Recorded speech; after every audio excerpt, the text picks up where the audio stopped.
Okay, so let us start. We will finish by 4:30 or 5. We'll see. We'll see how far we can. Okay. So we have talked about some of those things, brothers. Please, let us just start on this thing. Mainly what we will talk is we have talked about machine learning last time, right? So it's kind of just one or two slides on what we discussed last time, but then we'll jump into something called clustering. Clustering we touched upon last time a little bit, but this time, as I told you, next half of the semester we'll keep talking about this topic called clustering. Okay, so let us just start. So by the end of the lecture, you should be able to define what clustering analysis is, outline general problem with clustering, describe cluster analysis in mathematical terms. This is what we didn't do last time, so we will be doing that. So we did talk about the general clustering problem a little bit, but we'll go deeper into it. So machine learning is basically, first of all, a data-driven technique. There is judgment-based techniques, there are many other techniques, but machine learning is one of those techniques which is entirely data-driven. What does entirely data-driven means? You look at the data and data should tell you something is going on. Okay, everybody understand what that means? So if I wanted to predict maybe the weather, what will be the weather? Yeah. By temperature, we can observe what. Yeah, so we look at the historical data. So based on this historical data, if we are able to predict, that's called data-driven prediction. Okay, so entirely data-driven. Or we can use our own senses, our own judgment, our experience. That's another thing, right? So because it requires data, so you always start with data collection, and then you choose your appropriate technique, you have to train it, and then you have to use it what you have designed it for prediction. Okay, so machine learning in general is always data driven. So whenever you heard about machine learning, you need to know that whatever you're doing is data driven, not theory driven. For example, Newton's second law, third law, physics, etc. that you have learned, it's not data driven. It was human intuition, human experience, human judgment, So based on that, scientists have created theories based on that. Okay. So then we have few more categories that we discussed last time. If you remember, supervised learning, unsupervised learning. Anybody remember from the last course? Do you remember anything about supervised, unsupervised learning? Okay, supervised learning is you have an input, you have an output, right? If you remember, there was something called regression. Y is a function of X that you have studied. Sales is a function of temperature. So you're saying that for this X, this temperature, this is your sales, Y. This is called supervised learning. Okay? You're guiding your model to learn the relationship between the input and the output. Whenever you guide the model that this is input and this is output, this is always what you call supervised learning. Everybody got that? But in unsupervised learning, you do not even know what to look for as an output. What you do is you just give the data to the model and say, see if you can find something. You're not supervising anything. Do you see the difference? In the first one, I'm supervising, I'm guiding, look, see this one, this temperature is giving you this sales, but this temperature is giving you this sales. I can see as the temperature is going up, the sales is going up, right? But in unsupervised learning, I'm just going to give you data and I'm going to ask the model to find something for me. So, and you might be a little confused, what does that mean? So I'll give you a few examples inshallah later. But at least for now, you understand that you just give the data and let the algorithm look for something. Okay, that's called unsupervised learning. It means what? in most situations, you're not competing unsupervised techniques with supervised techniques. Many times they come one after the other, meaning that when you're exploring a problem that you have no idea, even what can be the output. So where do you guess you need to start from? When you have no clue about your data, so where do you want to start? Supervised or unsupervised? Unsupervised because you have no idea. Then unsupervised normally gives you some clues, and you use those clues to go towards more advanced form, which is like supervised or some of the other forms. Do you understand? Even we are not saying it's not a fight between unsupervised versus supervised. They have their own roles in machine learning. Many times when you have no idea about anything, you start with unsupervised. And then as you learn more and more about it, you go towards that. I'll give you one example from my work. We recently submitted a paper in a journal, and we had this problem that, these railroad networks in Saudi Arabia, now Saudi Arabia is also building. In US, they have a very, very complicated road network. And it's not only moving people, but a lot of goods. And one of those kind of goods are called hazardous material, hazmats, meaning that explosives, chemicals, things that can burn, etc., dangerous materials. So, and in US there has been always, like, whenever you transport anything, like on roads, there can be accidents, right? So we needed to identify, which part we can call critical, which part we cannot call critical, and so on. We needed to group. Do we even have different kinds of levels of criticalities, right? Some are more critical, some are less critical. So we actually started off with unsupervised learning, and it created, look, these terminals behave in one way, these terminals seems to be behaving in another way, and these terminals and tracks are behaving in another way. And then we said, oh, okay, so it means that there are some extremely dangerous terminals and tracks. There are someone we call them middle, somewhere in middle, and someone we can call less dangerous. And then we say, if we now bring another terminal and it shares the same feature as that one, guess what? We can call this one dangerous at the same time, because this one and this one have all the same features. We discovered that all of them have some common features, right? So we were able to say, okay, now there's another one, we can compare. If this looks like this, it may be dangerous as well. If this looks like that, maybe it's not that dangerous, right? So I hope you understand where we are going. So supervised, unsupervised, then there's another one called semi-supervised, which has some unsupervised portion and some semi-supervised portions. And then we have something called reinforcement learning, which is then we have something called reinforcement learning. It is similar to supervised, but it is not trained on using something called sample data, but there are some other things. Let's just jump to where we stand. Clustering, where does it stand? Is it supervised, unsupervised? Clustering is essentially unsupervised. So by default, you should know that the purpose of clustering is unsupervised. We give this data to clustering and you should tell us something. It means that we are not giving input versus output. We just give the data, and we should expect that clustering algorithm should tell us something about what is happening in the data. Okay? So far so good? You understand clustering is not a supervised technique, it's an unsupervised technique. Okay. So let me just talk a little bit about what it does. So whenever you have a data and you would like to group this data into different categories, okay, categories. I see all of you. I need to see whether all of you are like the same or there are some distinct groups, right? Now I have no idea whether what I'm thinking. Maybe there is no group. Maybe there are 5 different groups, kind of groups sitting in there based on different characteristics, right?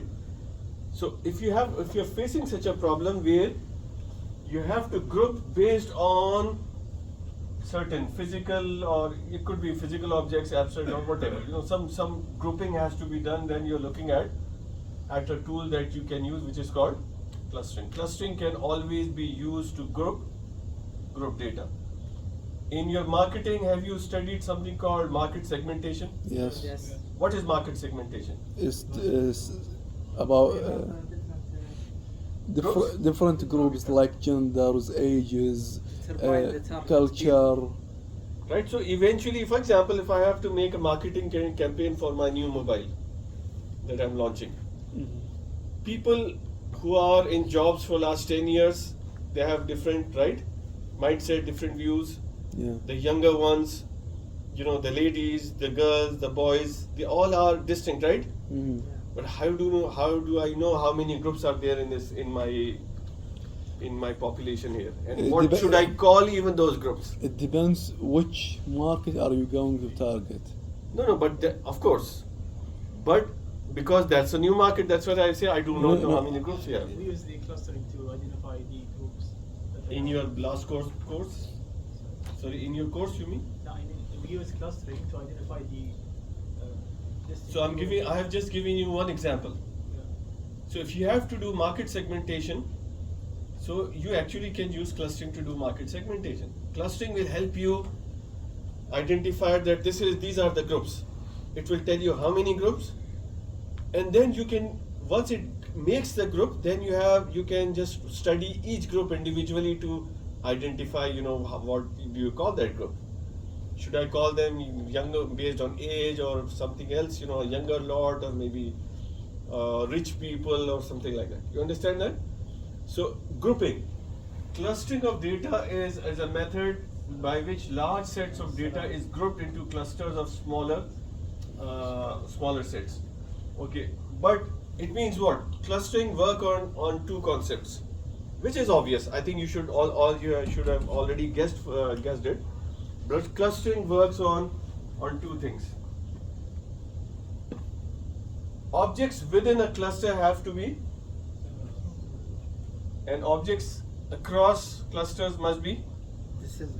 which is common sense thing, right? What's that mean? You have to find. Like- That's the whole thing we'll learn. Can you give an example? We'll give a lot of examples, okay? But at least you know meaning of the word similar and dissimilar. Yeah, similar. Somehow- the same thing. Dissimilar, not the same. Yeah, so we'll see what similar means and what dissimilar means, right?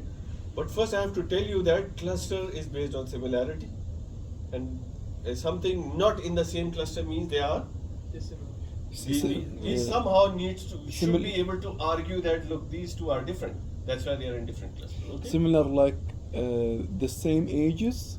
The same. You'll find just in a second. Okay? Okay. Similar, we have to spend a lot of time explaining similarity. Okay? So what do you see on screen? The above one. Yeah, Balls? small balls. So how many groups do you see in there? 3.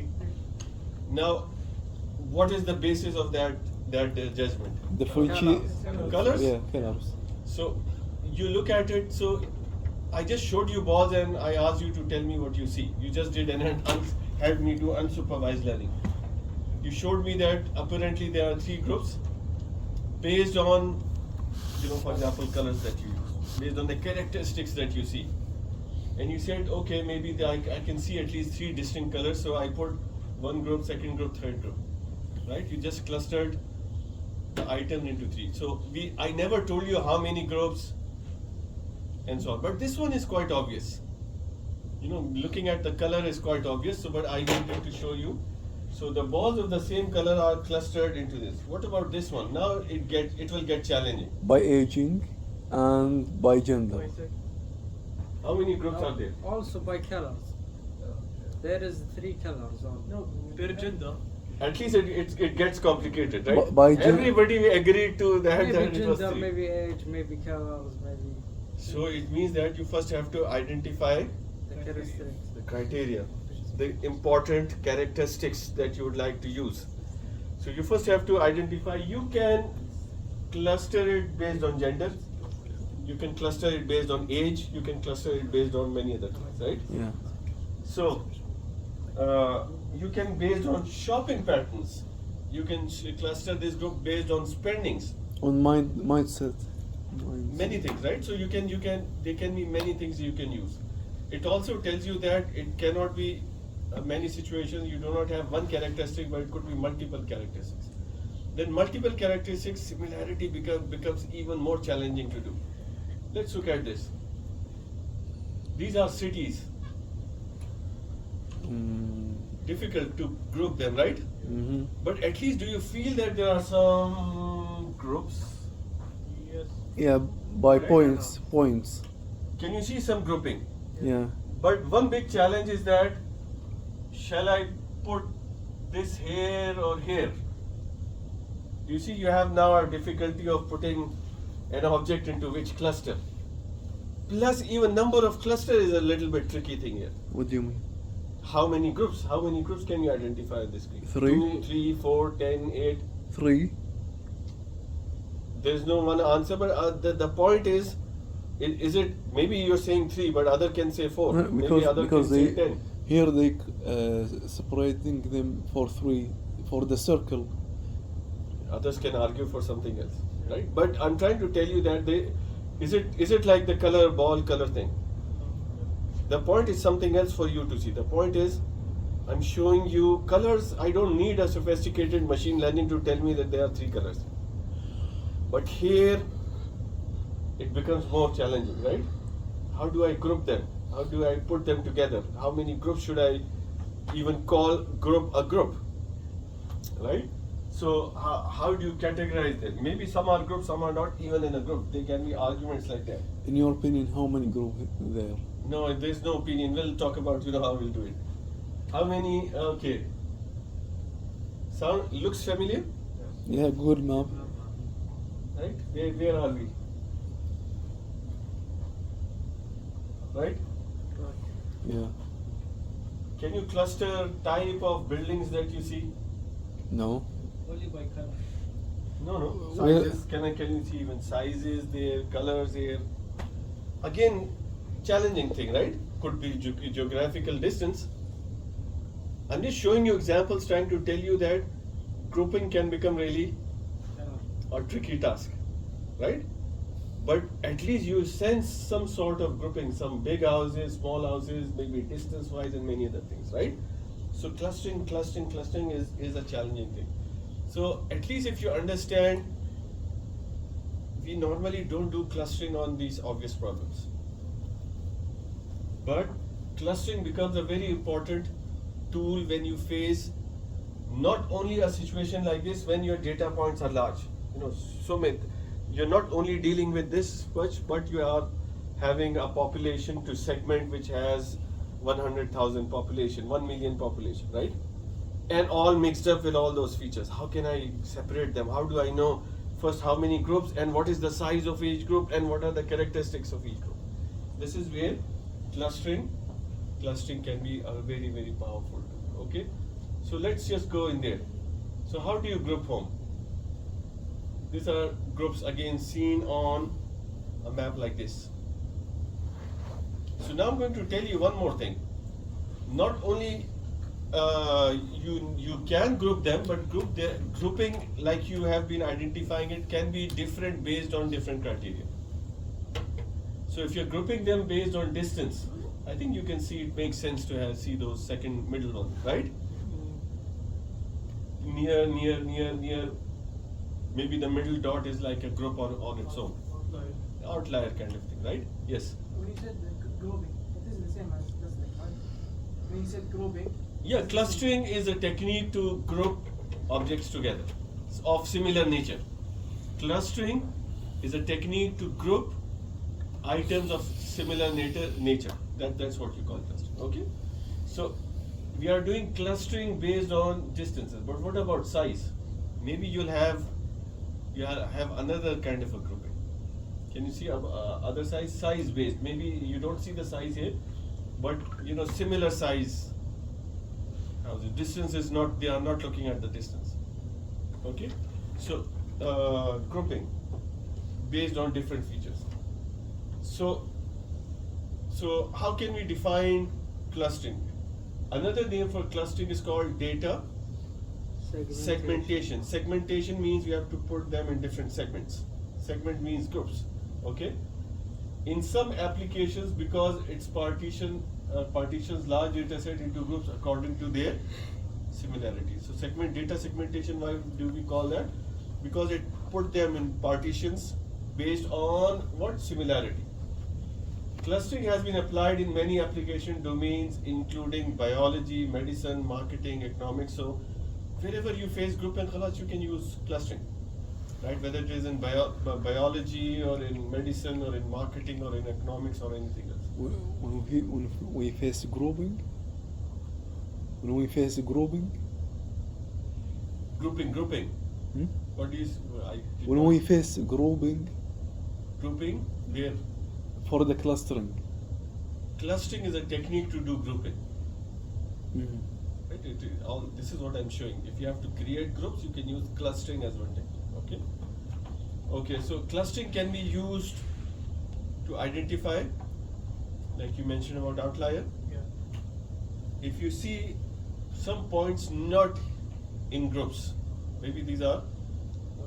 Sometimes what you're looking for is not the grouping, but you're looking for points not in groups. Where do you see those examples? Give me an example. Give me an example. If you cannot think of one, I'll give you one. All you want to say is think of an example. I'll give you an example. You're running an insurance company. Okay? So you have your customers and you wanted to group them. But few of them are not in any group. They may be suspect, of insurance fraud people. Because their behavior is not fitting in any common behavior. In fact, one of our MSBA, Master of Science in Business Analytics students, last year, just before the summer, she was working in an insurance company, and she actually used clustering to identify, use that in fraud detection, in insurance claims. So there are insurance claims, and some behaviors are very odd. So the cluster should be able to pick. So if you're able to detect that unusual behavior and the customer is not fitting into any group, you can predict that you have to be careful. You might be looking at a suspect, looking to do fraud. Can you see a real application? So the outlier we use with them a fraud? Can be a fraud. So at least they say, okay, this, it does not, the person doesn't fit in any group based on our previous clustering study. A person may be a suspect insurance fraud person. May be trying to do a fraud claim, right? Do you understand? So it could be, it has very vast application. Okay, credit card fraud, or monitoring of criminal activities. I'll give you another example. There's something called image processing. Image processing is when you have a camera and you monitor crowd. And that crowd, you can actually use clustering to capture different behaviors. And if some people's behavior is unusual and that thing is monitored by police, guess what? Suspects. Something not usual, something unusual, something to keep an eye on. Lots of applications, okay? Criminal activity. Okay. I think it's just too much text here, my apologies for that. Okay, so outlier handling is difficult, so they can be viewed as a solitary cluster. These are some technical problems that we face. Sometimes there are clustering techniques which force you to put every point into a cluster. So we'll talk more about that. So it's not a very difficult thing. But so after doing clustering, what next? Before going to the details of clustering. So that is even more important for you to know, because people do clustering and khalas gone, I've done some great job. But clustering cannot be done alone. You normally follow it up, a clustering with what you call classification. Okay, and classification means I need to spend a little time here. So I've identified in my market, one group, two group, three group. The one of the limitations with clustering is that clustering will only tell you that it looks like a group, but it will not tell you what that group represents, what that group means. You understand that? You're adding more info in the classification. No, before classification, no, we are not adding. Before classification, there's something we are doing to add meaning to it, and that's called labeling. So I know that this is a common group. That's what cluster told me. So now I have to study all of you together. I have to look for what similarities that my clusters have found, and based on that, call this a group, right? So it might be that you all spend more money than others, right? So maybe a high paying group, right? So I should be able to see that. So I should then label you something, high paying group maybe, right? So another group, maybe I found another feature in that, right? And so on. So so after clustering, what do? What does semantics means in English? The meaning of things. The meaning of things. So you have to first, how do you determine meaning of things? By studying them and labeling them. Each group I have to label, I have to give it a name. And then once you label it, then you can use this labeled group to classify something similar. This person just walked in, I already classified you. Then I say, okay, this person matches all the classification, all the characteristics of them. Oh, maybe is a high paying customer. Right, you understand that? So that's how it goes. Clustering doesn't work alone. Clustering usually works with following by classification. If you're not following clustering with classification, normally it does not add much value to it. Okay, so clustering, labeling, classification. Label gives meaning to it, semantics to it, add semantics to it, and then you do labeling. Normally labeling is done by domain experts, because they are the people who understand that what name should I give, okay, to that group. Okay. These are the problems with clustering. And I'll go back to this figure. You can keep arguing what is the best number of groups in there. There can be 8 groups, there can be 9 groups. There is no one correct answer.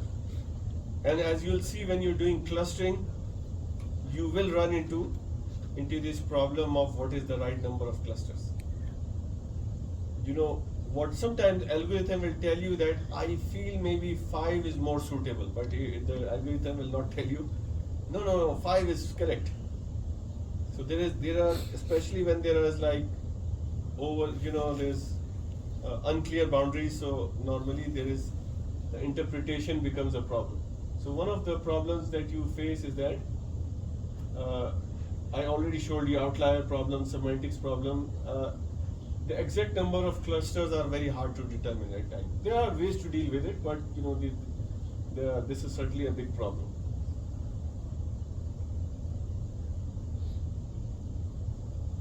Okay, another one, I'll come back to it, dynamic data. What if your data keeps changing? You're applying clustering on data, but the data keeps changing. In many situations, data key is being added at a very fast pace. Tweets, right? Everybody is tweeting about something. You wanted to see what people are exactly talking about. Football World Cup going on. Within Football World Cup, I wanted to see what are the main topics being discussed. I can actually use clustering to see 3-4 big discussions going on, right? Maybe some are talking about a particular team, some are talking about facilities, some are talking about something else. I can actually use clustering, but as I'm doing my analysis, when I started, I had 100,000 tweets. 10 minutes later, there are no more 100,000 tweets. There are actually maybe 20,000 tweets were added, and maybe even the topic started to change, right? Dynamic data. So it could be another challenge. So clustering is the middle one. You know, I already talked about that. It is unsupervised learning, which means that you sometimes do not have any knowledge about the subject matter. Okay, so let's just come to a little bit of technicalities. Do not be afraid. It is just, you know, mathematicians like to make things complicated when they are not. Okay, so have you seen? I came running in. I think I forgot to bring pen. It's okay. I'll still talk. So have you seen an Excel table? There is a pen. Yeah, sure. Thank you. I hope it's a board marker. Have you seen your database or Excel table? In your database language, what do you call each row? Entity. Tuple. A tuple. A record about some object. Right? For example, if you're talking about students, student number 1, student number 2, student number 3, and so on. Right? And for each student you have attributes. If you know this, it's not very difficult. So T stands for, you just use the term. What was the term you used? No, before that, for the row. You said tuples? Tuple, yeah. So T is the tuple. So D is a database containing many tuples, many rows. So T is nothing but T1 is a row, T2 is a row, T2, T3 is another row. It just represents D is thing. the table. T is a tuple. So Oh. it's more like this table, but in the text way. It's exactly the same. So D is the. D is the database, where in that database T are the rows, the tuples, represents the tuple. Okay. T1 is the record for first student, T2 is the record for second student, T3 is the record for third student. And I, E, K. And N, how many records do we have? T1 going to Tn. So how many records we have? How many tuples we have? You have? See the last index. T1, T2, 3T, T4 going up to Tn. So how many records you have? N. Unlimited. Just say N, okay? Because the last one is N. Now N could be a number, you know what N number. In a particular database, of course, you say for that particular base, N could be 100. N could be 1000, N could be 10,000, right? But because we are writing in general terms, so we are calling it Tn. Any confusion so far? So let the number of clusters to be created is an input value. For now, for simplicity, although I'm telling you that clustering algorithm should find the clusters by itself, but for that we have to learn one more thing, and that's a complicated step. So we are imagining that as an expert I'm giving you that number of clusters. Imagine I told you that our student, there are only 3 groups, right? So this K is the number of clusters in my data. I wanted to group my data into 3 groups. Is that clear? Although in reality we use another step that kind of processes and identifies what is the best number of K, right? But imagine that process is done and K is given to you. I'll show you in orange later where, you know, this thing before that is already suggesting you the best K. Okay? So you understand what K is? Everybody understand what K is? K is the number of clusters. So what is the clustering problem? F, D, okay. Is that like a function of? Yeah, I'm happy that you remember, at least some of you remember.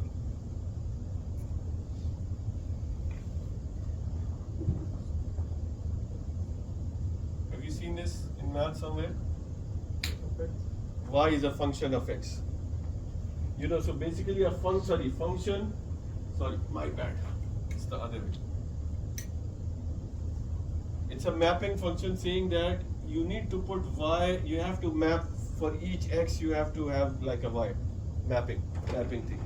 So what it says is that the clustering is you have to take these tuples and put that in one of the K, one of the clusters, which I already showed you. So, you know in the brackets that you see, 1, 2, 3, 4, K, you have K clusters. So imagine if K is 3, so you have one cluster, second cluster, third cluster. What K means? Clusters, so groups. So for example, if K is 3, and these are the data points. So I say this is my first cluster, this is my second cluster, Mm-hmm.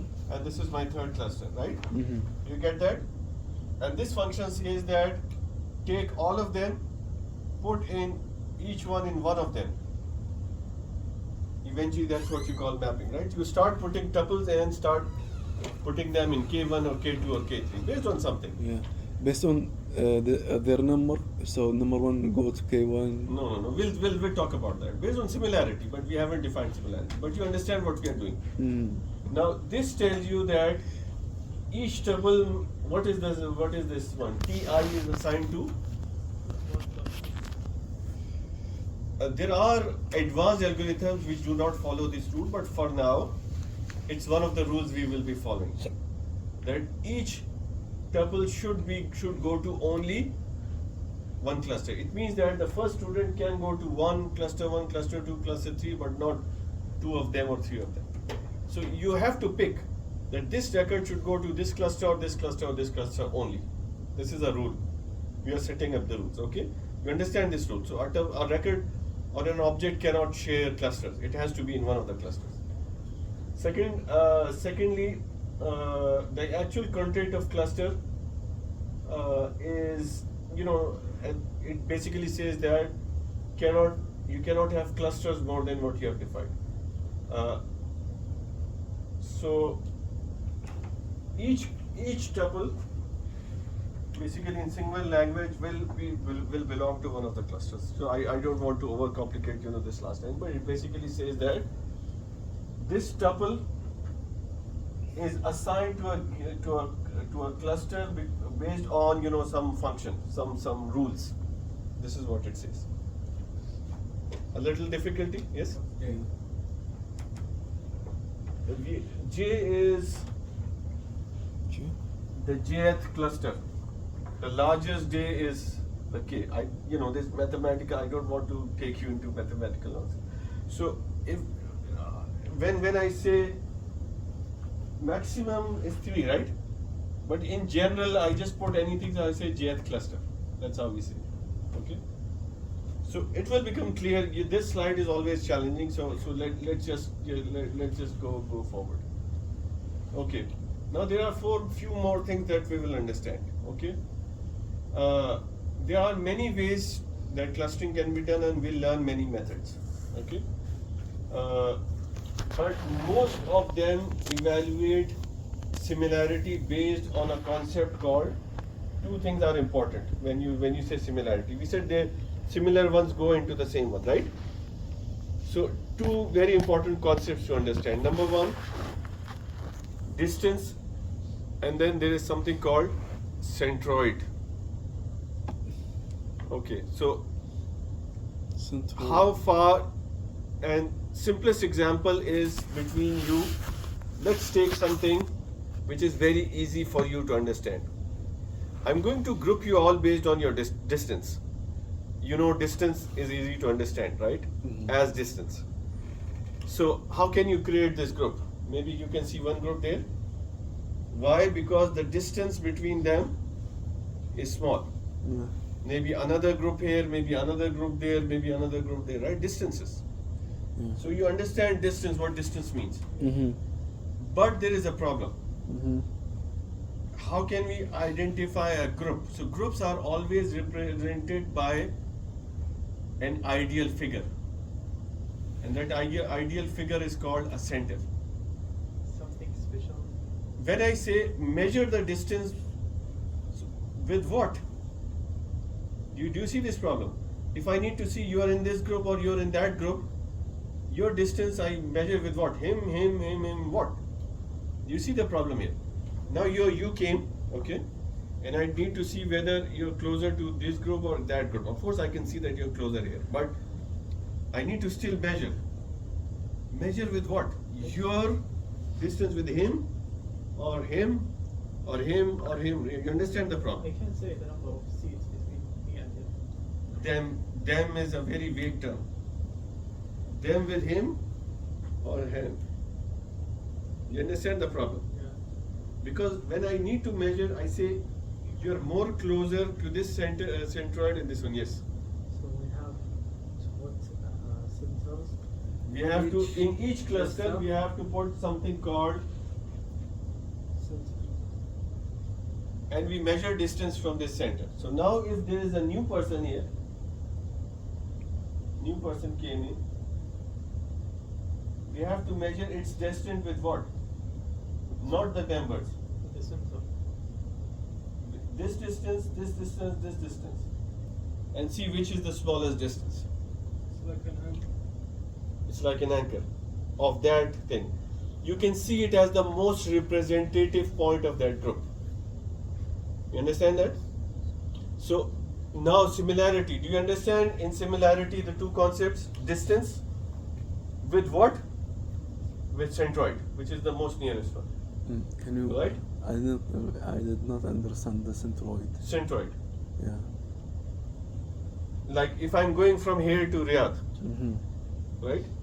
What is the distance? When your GPS is telling you that you just write Riyadh. So Okay. Riyadh, this corner to that corner has even 1 hour extra from this corner to that. So which distance is this GPS is telling you? City center, Oh. right? So it's tell you the center of the city. So when you just say Riyadh, Mm-hmm. it basically takes you to something called city center. Every city has a city center, Mm-hmm. right? Yeah, the middle of the city. Yeah, whatever. Middle, it has to be in the middle. Which represent the whole city, so it has to be somewhere in the middle.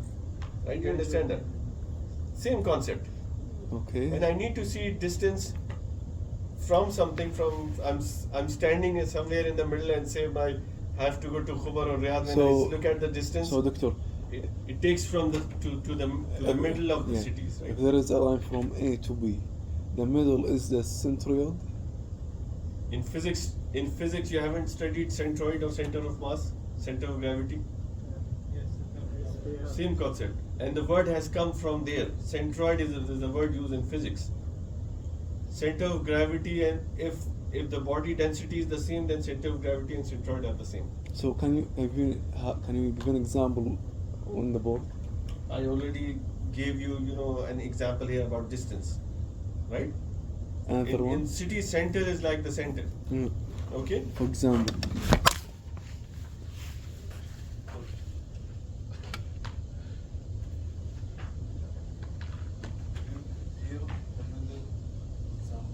Okay. The central.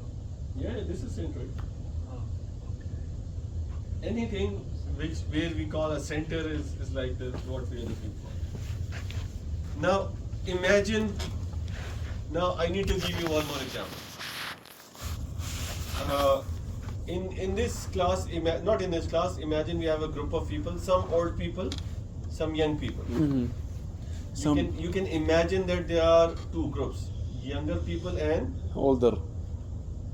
now a person comes in, Okay. age 30 something.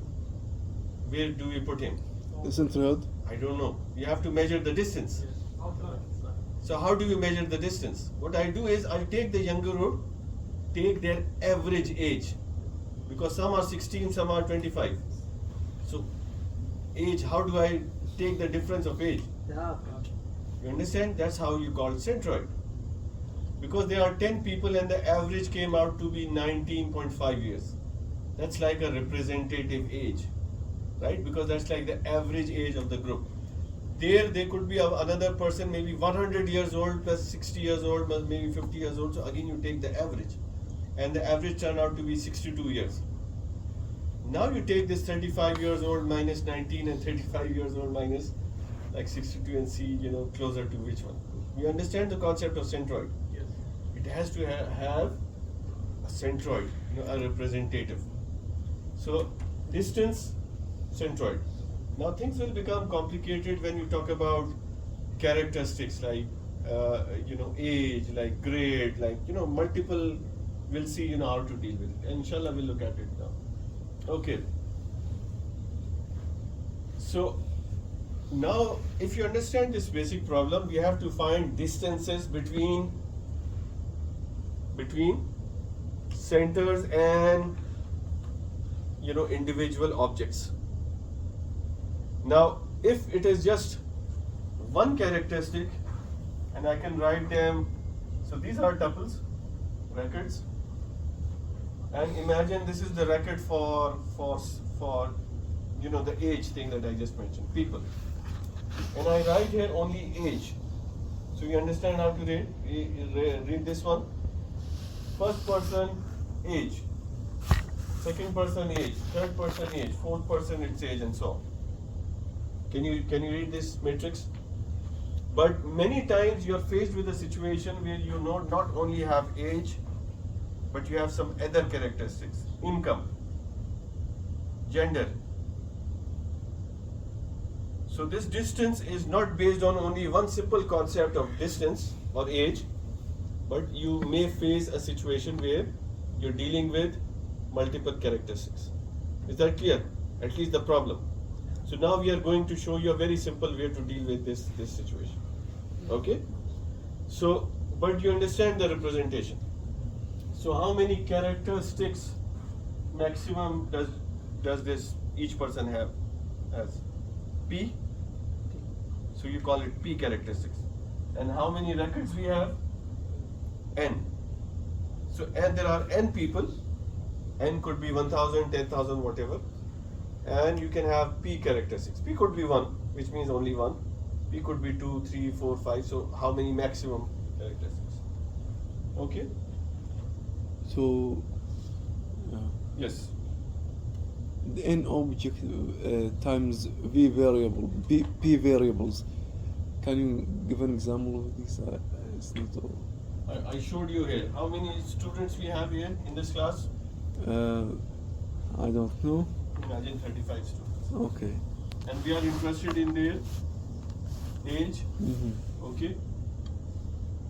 Average GPA, okay? And then we are interested in some other features like height, like weight. Okay. So how many P's you have? 1, 2, 3, 4. Okay. And how many N we have? 3. Not 3, 35. I said 35. Yeah, students. 35. Okay. This is, inshallah, things will become clear very soon because we haven't seen the example yet. Once you see the example, things will become certainly very clear. But do you understand? What we're looking for. Then one more thing, and inshallah, from here and onwards, things will start to become more clear. So I told you that you needed to do clustering. You need to find distance between each one of you. Based on that example, based on what? Age, GPA, height, weight. Now this time things have become a little complicated. Based on similarity between age, GPA, height, and weight, I needed to somehow find the similarity. And similarity is measured based on what? Distance. Similarity or dissimilarity. Bigger distance, dissimilar. Smaller distance, more similar. Okay. So what does this represent?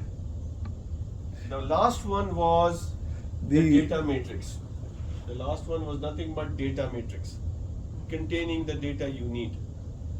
This one is called dissimilarity matrix or distance matrix. Okay? So what does this represent? The T. Now you're not looking at you're not looking at tuples versus attributes.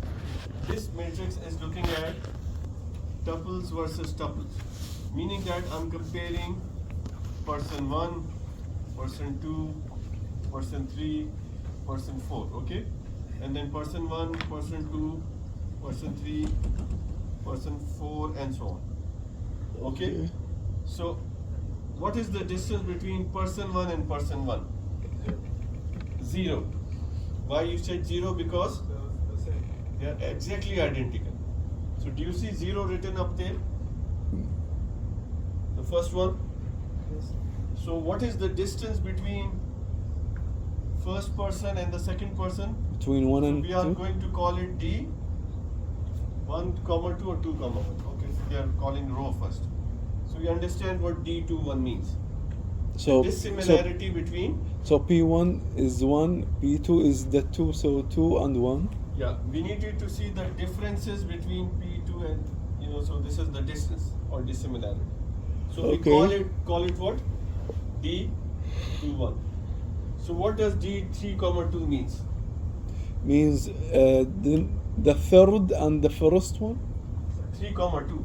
Oh, the second one? So you wanted to see the differences between which two people?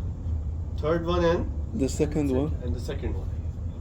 And what is the difference between if I write instead of it like 3, 2, if I write it like 2, 3? It's It is the same. Yeah, I didn't. 3, 2 or 3, 2, 3, it doesn't matter. Yeah, What's the difference between you and him and you? It's the same. yeah. That is why this the other part, the upper portion is empty. Why? Because whatever you hear is just a copy of that. Right? So that's why we keep the upper portion empty. Everybody understand that? Okay. Because when we have 3, 2, the above we'll have 2, 3. So let's just look at the distance thing. How many attributes do you see here on this graph? How many attributes do you see on this graph? Can 4. can you read here? Three. First, it could be age. What is the other attribute? This one, attribute number 2. It could be GPA. What is the third attribute? It could be weight or height. Okay. So we are using 3 attributes in this example. Yeah, I cannot draw 4, so imagine we leave the 4th one. 3. Imagine we have 3. Right? Mm-hmm.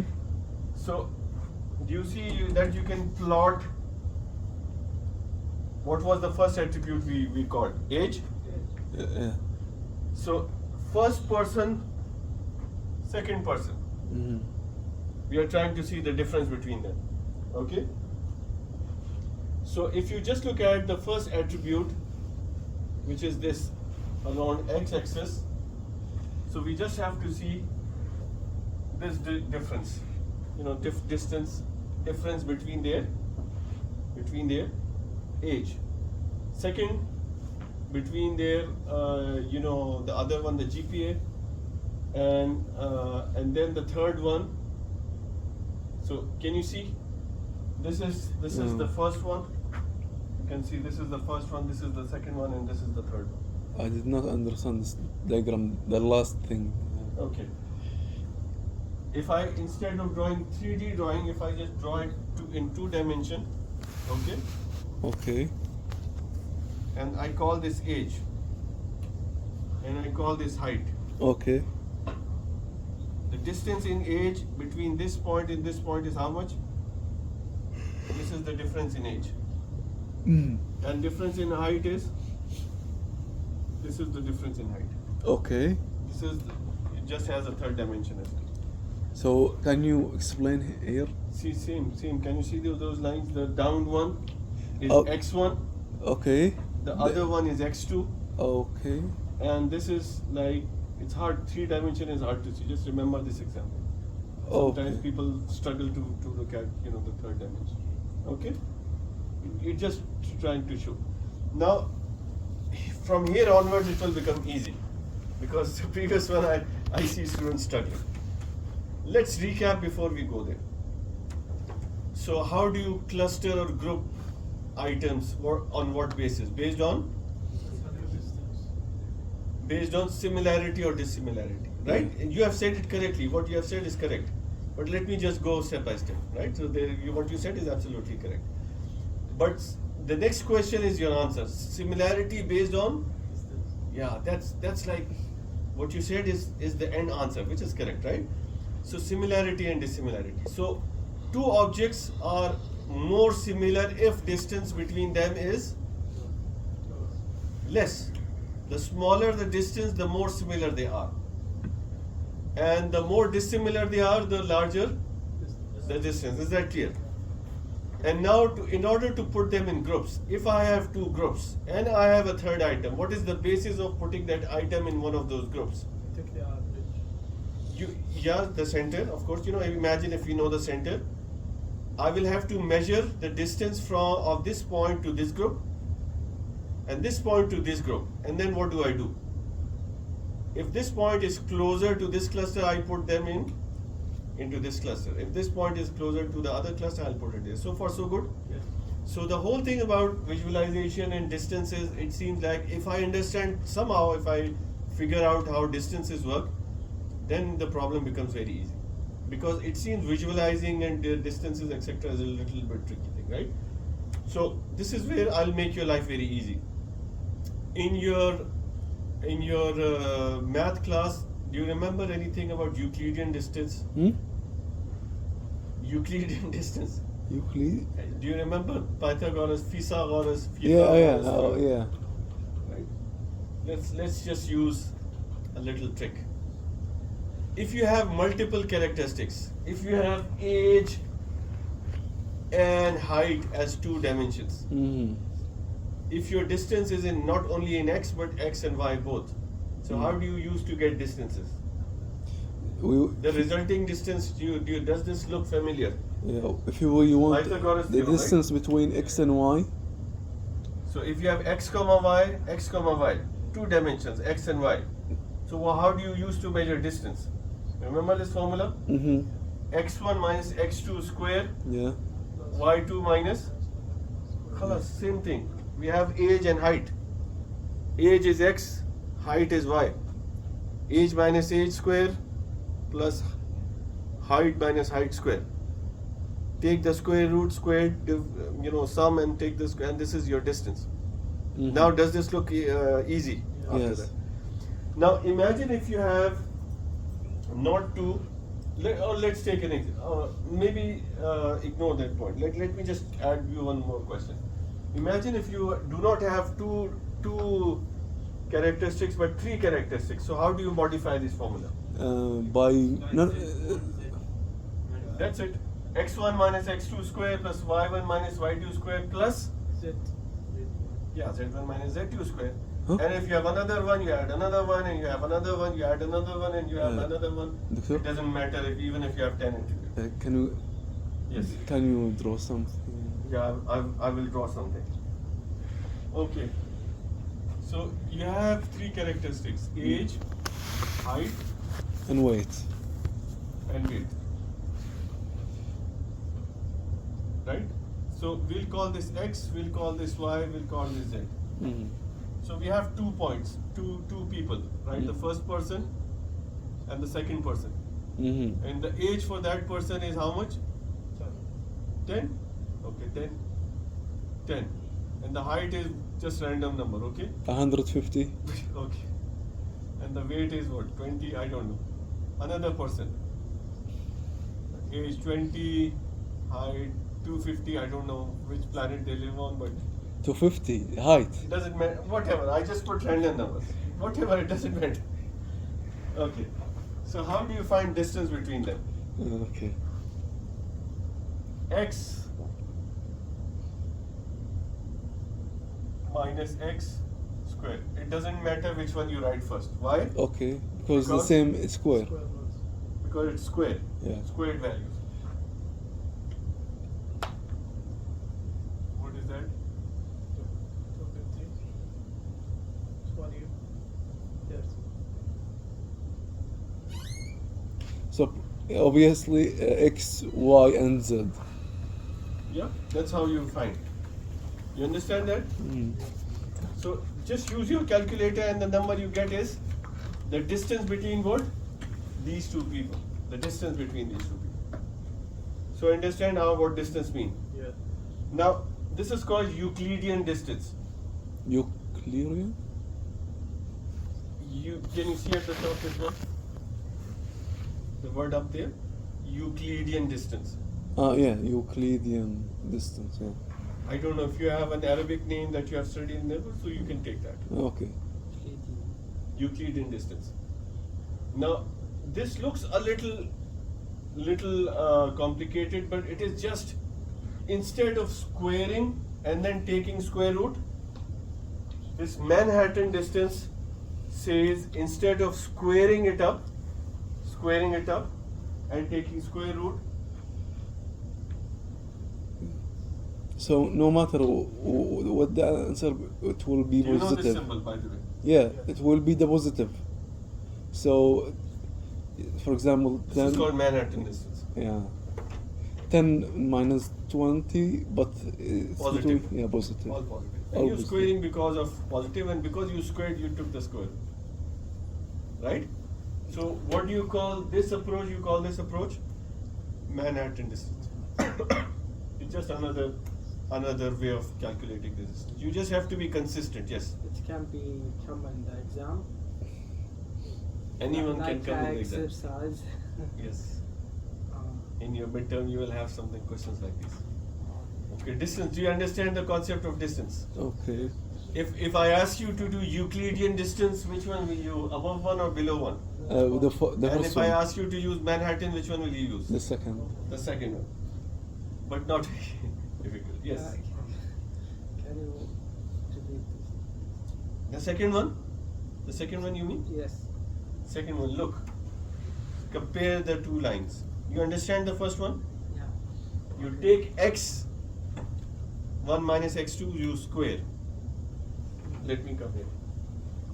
You compare x, y, z, x, y, z, x2 minus x1, y2 minus y1, z1, and you're squaring it up. Because you're squaring, so you just have to take square root. Yeah, it will be. If you're doing this, because you're not squaring it up, but you're taking absolute value. You know what absolute value Yeah. is? Yes. Even if the difference is negative, like in this case, you still take It will be positive. positive because it is a distance. So distance. Yeah, so can we be- take absolute. If you're instead of squaring and square root, you say absolute, then it's called Manhattan. Okay. We don't have to go toward Minkowski distance, but sometimes the same absolute values they put square and cube and so on. We don't have to worry. We don't use that. There's no sense behind it. Either this or that. That's it. You're gonna put the question which method you want. Like, Yeah, we So, will identify which approach. Can you explain this method? You see this one?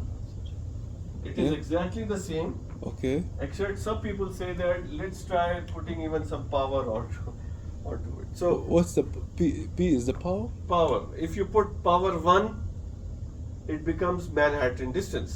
Yeah. Okay. For If example, you put square with a square root at the top, it becomes Euclidean distance. no, for example, the P's, no, the normal P's here, I put 2, and this, for each 2 will be Where are P's? P, Hmm? P here, and then All. one more P here. all. So when you put P2, it is this formula. So it's just a general representation. When you put P1, this formula. If P put P2, Okay. this formula. If you So put one, P3, so 1 over P is the square root. it is 1 over 2 is what? Yeah, Any yeah. power 1 over 2 is square root. Yeah. Right? So 1 over 3 is the no, what's, Cube root. yeah. Cube root. 1 over 3 is cube root. Okay. Okay. Do you want to take a break or something? Or do you want me to continue? Continue, Aratul. No, for me it's fine. Okay. How many Let's slides we continue. have? Huh? How many slides we have left? We'll see. Not much. I think should not be. Okay, 2 slides. Yeah. How do you know 2 slides? You're seeing. Okay. Okay. Now, one last concept, and then we have the basis ready, and then we can go to, inshallah, from the next class we'll actually start doing clustering. Okay. Centroid. We will do exercises here. No, you don't need to bring lab plots now. Later. Doctor, we will do exercises here. Yes, you will bring paper and pencil and you'll do it. Okay. Yeah. Calculator allow? Yes, of course. It's You're not in grade 5, so you're not making you practice solve without calculators. Okay. Let's just talk about one more thing. You already should understand the concept of centroid. You understand now what centroid means. Yes. Center of cluster is centroid. Mm-hmm. You understand? Center of cluster is centroid. So if I tell you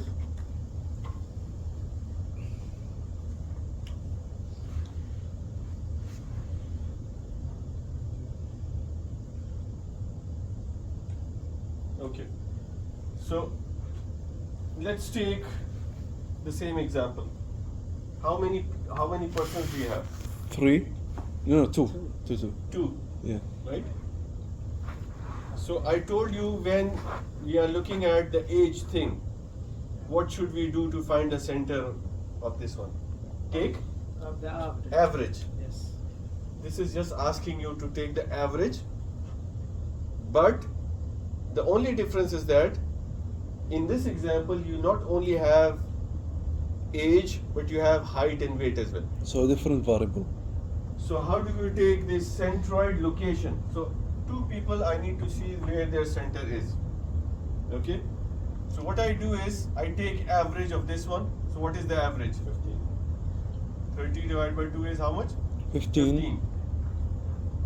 200. Can somebody find me 250, 350, 400? 200. 200. 25. 25. So the This sigma. represents your centroid. Okay. This represents the center of the cluster. The sigma of them. Yeah? The sigma of them. Sigma or? No, just average. So you have to find coordinate by coordinate. You have to take average of each attribute separately and that makes up Okay. its center. Okay. You understand that? Yeah, I can make the average, but this. The this says, method. take the average of the formula. The exam, The formula. The formula. He means the formula. the formula, same formula. Should I write? The formula is hard to read, so I told you, Yeah, you it know is how hard to. to read. So Can So you I told you what does that mean. can you It explain? says, take the average of each tuple. And each tuple meaning Ti was the tuple, right? Mth, look, I'll tell you what does mean. Imagine there are m characteristics. Okay. Take the mth characteristic of tuple and sum them up and No, divide by the can number. can you give an example? A real I one? just gave you the example. No. When m equals to Will 1, you, we will if we want to use this one, can you? I already showed you this is the use of this formula.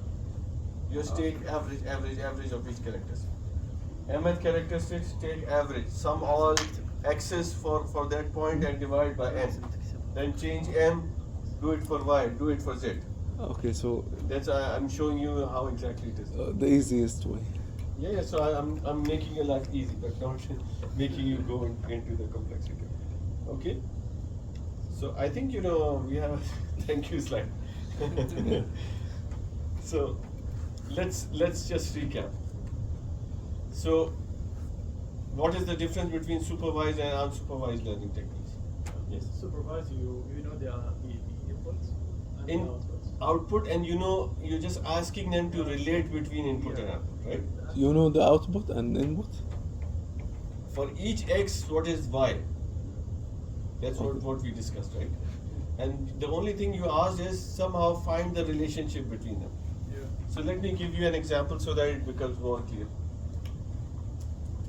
So if I tell you this is my sales and this is my temperature, right? Mm-hmm.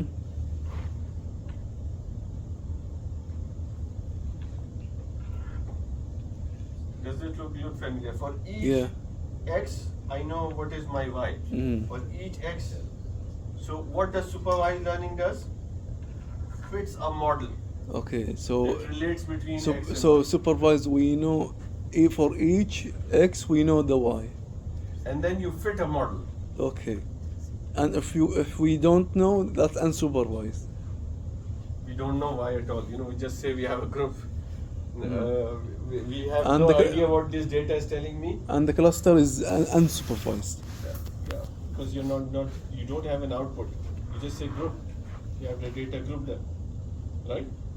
So what about next? How do you do clustering? Clustering is based on, I already told you just a few minutes ago, it is based on similarity and Yeah, and distance. and how do you measure similarity, dissimilarity? Distance. Yeah. And how many kinds of distances you have?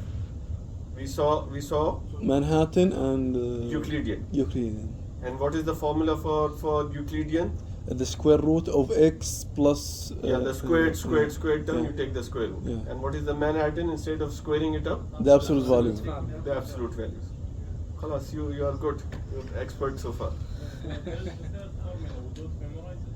Third formula is just a general representation of Yeah. all the formulas together. So if you put P1, it will become Manhattan. If you put 2, it will become Euclidean. And I have never seen people using P more than 2. So why you need very rarely people use P power 3, 4 and so on, but at least in my long experience I haven't seen anybody using that. Okay? Mhm. So but it's a general representation. Mhm. So now your basics are ready.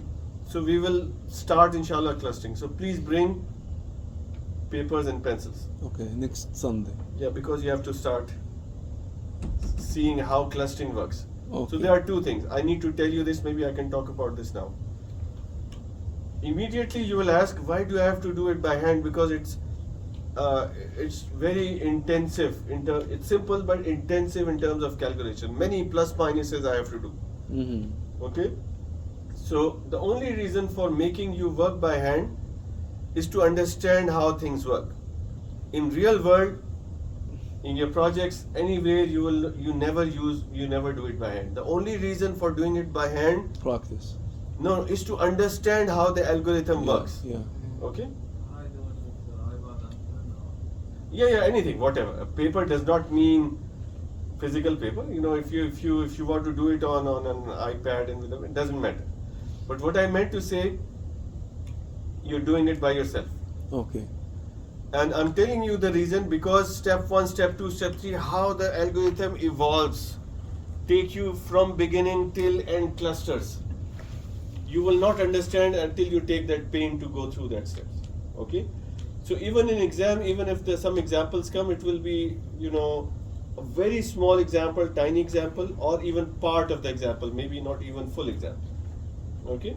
So even if it is taking too many calculations to be done, do not worry about that. We may ask you to do just 1 cycle or 2 cycles to show. Okay? But this will help you understand how the algorithm works. When I say K means, you exactly it's the next algorithm we'll see, specific algorithm. So there are different ways. Now you understand the basics of clustering. Now you will see that using that basic, there are different algorithms that people use. So some are called K-means, then K-medoids, and DB-scan, and many of them. So once you're solving them, you have to do it by hand to see how it works. Okay? So you understand the concept behind them, and then khalas, when you are actually solving the real world, you will never do it by hand. You will always use like an orange or something.